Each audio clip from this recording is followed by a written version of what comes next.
Wow.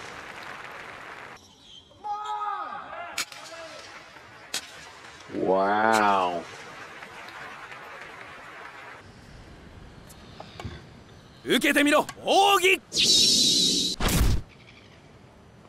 And It'll cost him, obviously. It'll cost him a lot more if he'd done that at Wimbledon.